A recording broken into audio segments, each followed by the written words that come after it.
Hawak yun ha. Nanginginig pa sa takot ang marami sa Mindanao dahil sa magnitude 7.4 na lindol kaninang umaga.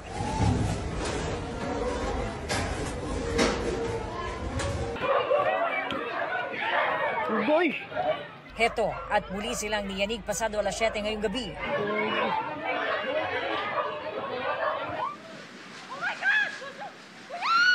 Magnitude 6.8 ang lindol. Sa dagat pa rin ang epicenter. 36 kilometers southeast ng Manay, Davao Oriental. Di kalayuan sa epicenter ng lindol nitong umaga. Ang munisipyo ng Manay, delikado pa dahil sa mga bitak kaninang umaga. Nasira pati ang bahagi ng St. Francis Xavier Parish na itinayo noong 1897 at kaka-renovate lang. Sa post ni Attorney Israelito Torion, humambalang ang malalaking tipak ng bato at mga nabuwal na puno sa kalsada. May mga nasira ring bahay. Ayon sa LDRRMO, nasa 80% ng kanilang infrastruktura ang apektado. May mga tulay at mga daan ng isinara dahil delikado ng gamitin.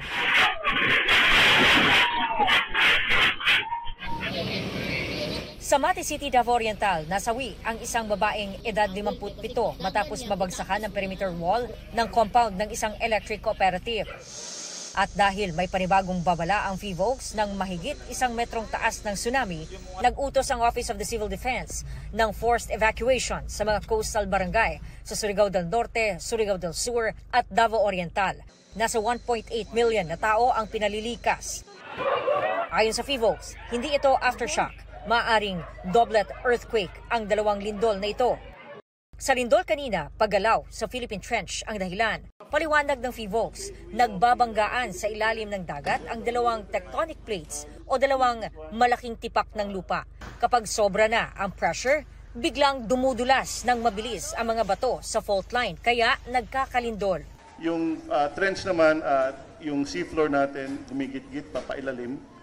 We have the line doon sa dagat natin, and gumigit-git yung seafloor natin doon sa trench. And as a result, ng paggigit-git niya, nagkakaroon ng friction, and once the friction is released, yun yung nagkakaroon ng paglindol. Bukod sa Philippine Trench, may 5 pang trench sa Pilipinas, ang Negros, Sulu, Cotabato, East Luzon Trough at Manila Trenches. Generally, mga trenches natin are capable of generating great earthquakes. These are earthquakes greater than 8. The longer the fault, the higher the magnitude it would be able to generate.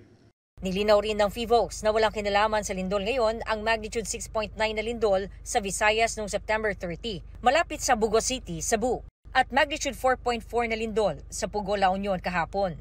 Pareho silang dahil sa mga fault sa kani-kanilang lugar. Nagbabala rin ang FIVOLCS na huwag basta maniwala sa mga kumakalat na paparating na lindol dahil wala pang paraan para malaman o madetect kung kailan magkakalindol. Ang pwede lang daw gawin natin, maging handa at alerto. Hanggat maaari, huwag magpanik at sundin ang mga itinakdang alituntunin kapag may lindol. Jandy Esteban ng GMA Regional TV, nagbabalita para sa GMA Integrated News.